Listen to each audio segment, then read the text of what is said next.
Ya está con nosotros nuestra compañera Gabriela Peroso para ponernos en perspectivas con los temas que son noticia. Gaby, feliz día, bienvenida. Hola Marjorie, como siempre un placer estar aquí con todos. El placer es nuestro. Mucha tela que cortar el día de hoy. Hemos visto cómo diferentes mandatarios de los países de la región se han pronunciado y el caso más contundente ha sido el de Gustavo Petro justamente el día de ayer, asegurando que la inhabilitación política de María Corina Machado es un golpe antidemocrático. Quisiera que nos presentaras tu visión de cómo estas manifestaciones de la comunidad internacional pueden tener una relevancia dentro del panorama político venezolano. Bueno, yo creo que Nicolás Maduro no había medido este tipo de respuestas. Él estaba prácticamente seguro de esa solidaridad automática simplemente porque un Lula da Silva o un Gustavo Petro están en ese concierto de izquierda y de ser compinches en la región para impulsar este socialismo del siglo XXI.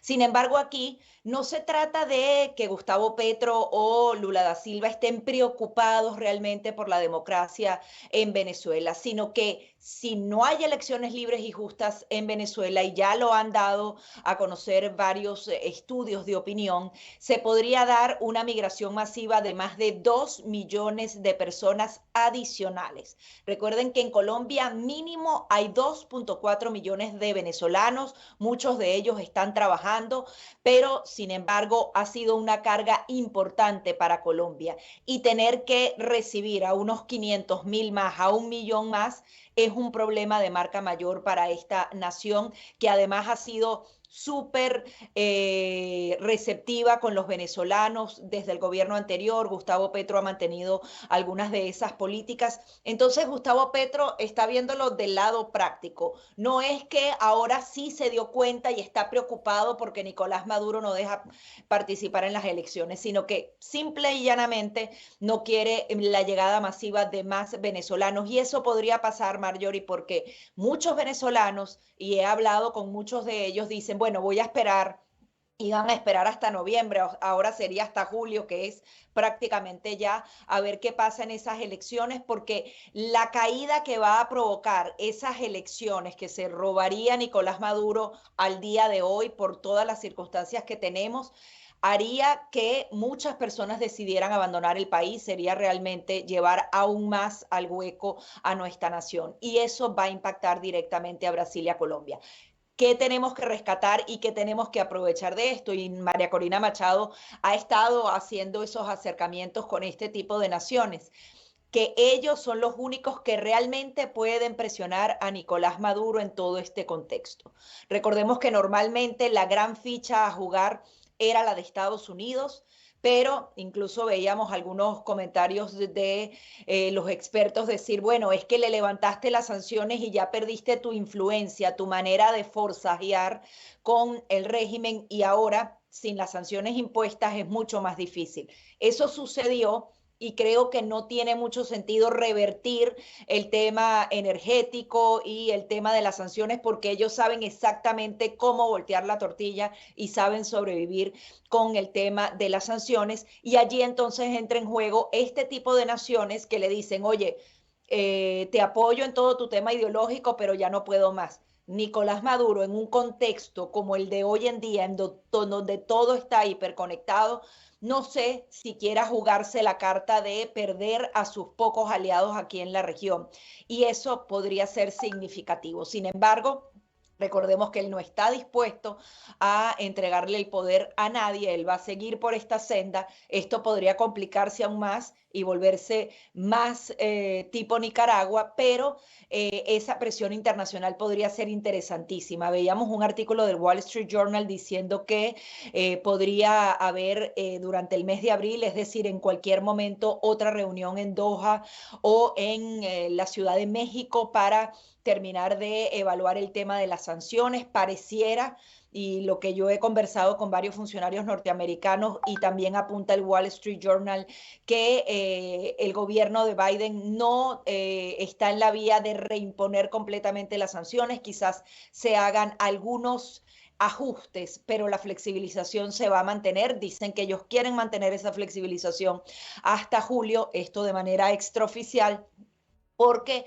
quieren seguir jugando a la carta de la buena voluntad y de que Maduro no se vaya más hacia el lado nicaragüense. Sin embargo, prácticamente ya está allí, no permitiendo que los candidatos estén, pero Maduro pierde aliados como Estados Unidos, que dicen, oye, no te pases, ya es demasiado, y Francia, que acaba de visitar Brasil y también tuvo unas declaraciones muy contundentes. Recuerda que cuando Emmanuel Macron habló en una de esas cumbres hace prácticamente 2 años, eso terminó de permear la opinión pública y se dio esta flexibilización mucho más amplia de las sanciones. Podría que en esas sanciones protejan a Chevron, o sea que Chevron siga con la inversión full y se establezcan algunas reglas adicionales a las empresas italianas, españolas que están en terreno. Sin embargo, no sabemos qué va a pasar y tampoco vamos a saberlo hasta el 18 de abril, a menos de que ellos decidan hacer un cambio en esas licencias antes. Pero el 18 de abril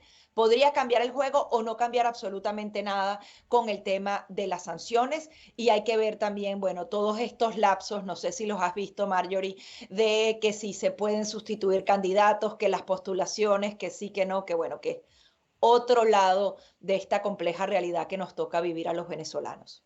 Gaby, más allá de la narrativa y del impacto que pueda tener en la opinión pública estas posiciones de los mandatarios, ¿de qué manera le pudiese afectar al gobierno de Venezuela perder esa relación con sus antiguos aliados? En el caso de Brasil, se ha cambiado la política exterior de Lula hacia Venezuela, y en el caso de Argentina veíamos a Javier Milei diciendo que estaba dispuesto a convencer a los demás de imponer sanciones. Bueno, no creo que vayan a cambiar, no creo que vaya a haber un retiro de los diplomáticos. Vimos que Nicolás Maduro reaccionó de manera violenta contra ellos, los llamó cobardes, pero ellos en algunos puntos van a seguir unidos, pero que ellos empiecen a ejercer presión es mucho más efectivo a la presión que podrían estar ejerciendo a través de la mesa de negociación y acuerdo, a través de Noruega, que era ese gran garante y que María Corina Machado le está haciendo un llamado de, oye, vamos a tratar de profundizar, de que simplemente se cumpla el acuerdo de Barbados. Si Colombia y Brasil se montan en este lado a presionar elecciones libres, eso sí podría impactar.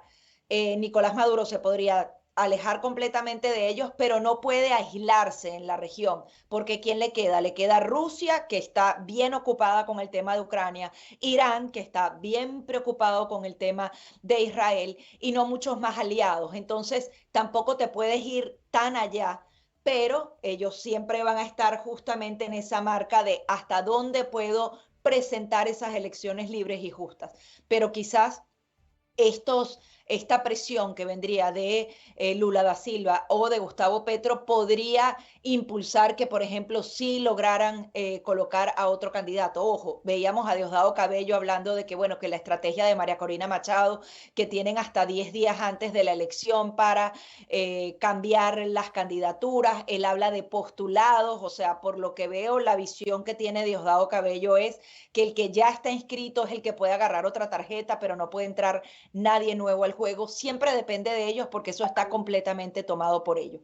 Pero si existe la negociación política detrás y ellos se ven forzados a negociar y a ampliar de manera mínima el tema democrático, podríamos tener allí una ventana.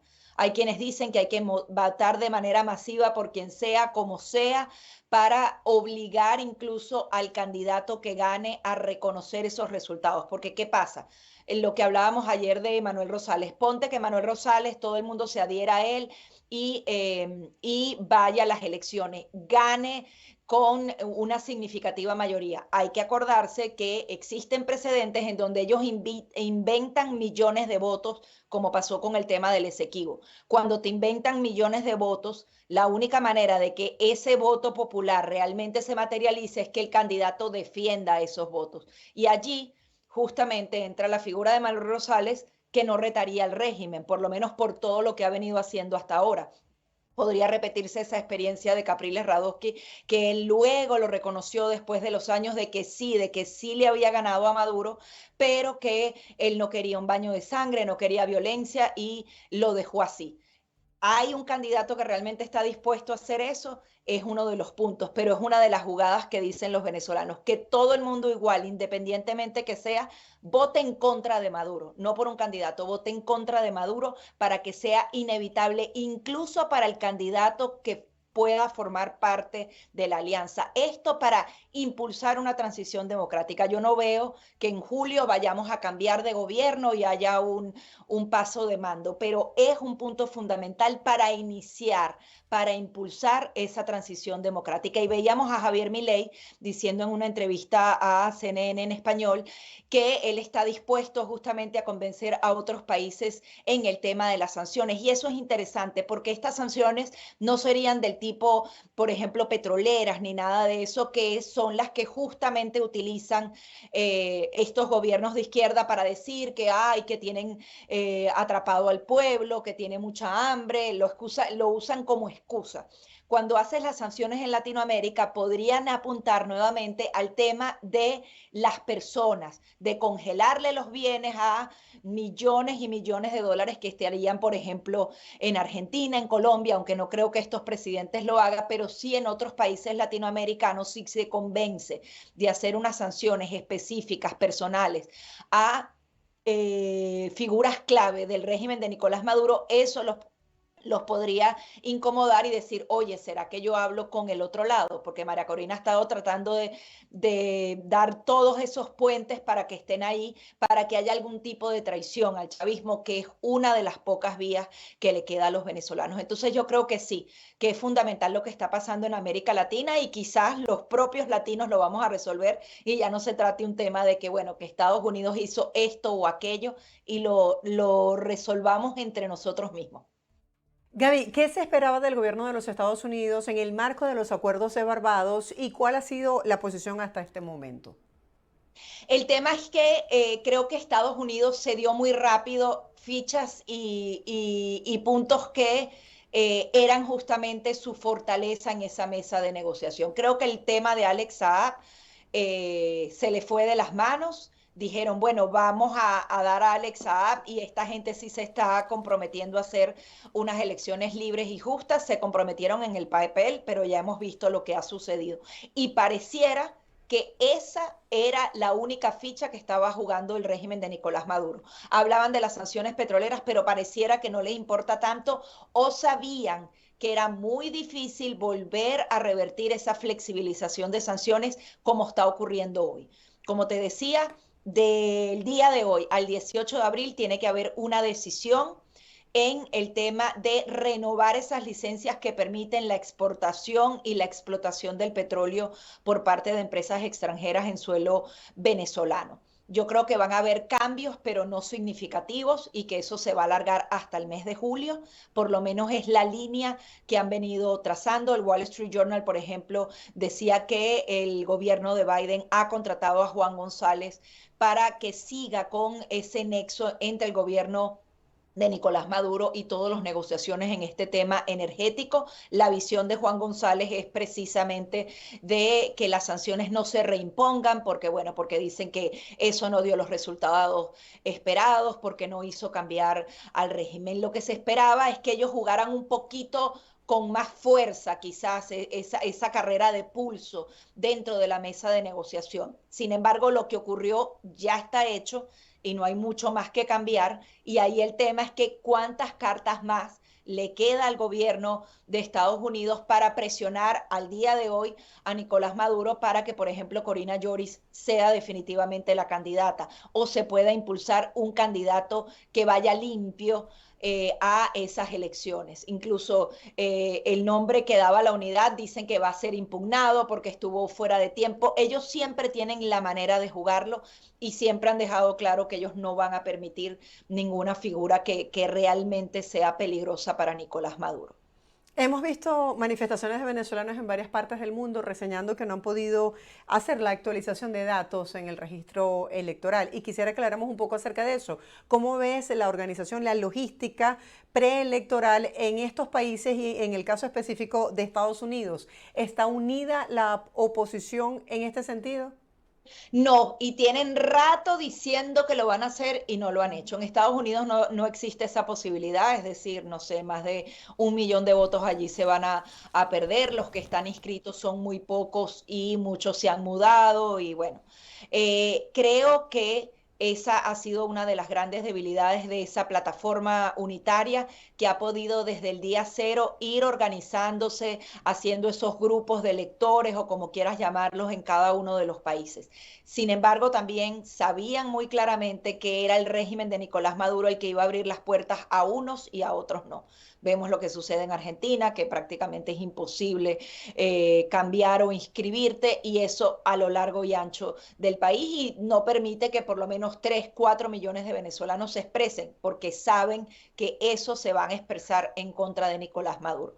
Hay un tema de organización de la oposición que ha podido ser mucho más contundente a la hora de hacer esos reclamos y a la hora de movilizar a esos electores para que puedan actualizar sus datos, pero también Nicolás Maduro de una manera calculada y medida no está permitiendo la inscripción de los venezolanos en el extranjero porque sabe que eso le va a pesar y le va a costar mucho revertir esos votos en particular que estarían más organizados, que tendrían más auditorías en caliente y menos presiones, porque no es lo mismo que tú tengas la auditoría y la gente que contó los votos en Acarigua a que lo tengas en Madrid, en donde justamente puedes incluso invitar a algún observador internacional y diga sí, entonces es muy difícil voltearle los votos en el extranjero a los venezolanos. ¿Cómo ves la posibilidad de la observación internacional por los cortos tiempos? Respondiendo a Carlos Medina, que dice, ahí está el detalle, ninguno de esos candidatos va a defender el voto a la hora del fraude. Sí, ese es el gran tema. Los que están inscritos hoy, si hay fraude, no se van a enfrentar al régimen de Nicolás Maduro y no van a defender esos votos. Así los saquen. Entonces, si no tienes eso, deberías tener observación internacional, pero desde el día cero que se firmó el acuerdo de Barbados, Jorge Rodríguez lo ha dicho claramente, para ellos no es observación, ellos son como una veeduría, ellos hablan de que la soberanía nacional no va a ser violada y que ellos no pueden estar formando parte de lo que sería el proceso electoral venezolano. Ellos nunca han tenido ni siquiera la intención de que existe una observación internacional integral, en donde esos funcionarios de, por ejemplo, de la Comunidad Europea o del Centro Carte estén desde las mesas hasta los centros de totalización y que el informe que ellos entreguen efectivamente sea vinculante, es decir, tenga un peso dentro del sistema y una opinión que cuente. Ellos ya han hecho una veeduría, porque no se puede llamar una observación internacional, hay una cantidad de puntos técnicos en ese caso, y ellos ni siquiera han tomado las recomendaciones. Si la observación va a ser otro informe en donde digan, nuevamente Nicolás Maduro no inscribió a la gente, no limpió el registro electoral, en las mesas habían una cantidad de lugares en donde no habían testigos, hay irregularidades en el conteo aquí o allá, no estamos haciendo absolutamente nada. Entonces, si tienes candidatos que no defenderían los votos populares y no tienes una observación sólida que adicionalmente no ha recibido las invitaciones, todo eso está establecido en la ley y prácticamente es un proceso de casi 6 meses para que las comisiones internacionales sean completas y tengan todo el aparataje que tienen que tener para brindar esa transparencia internacional.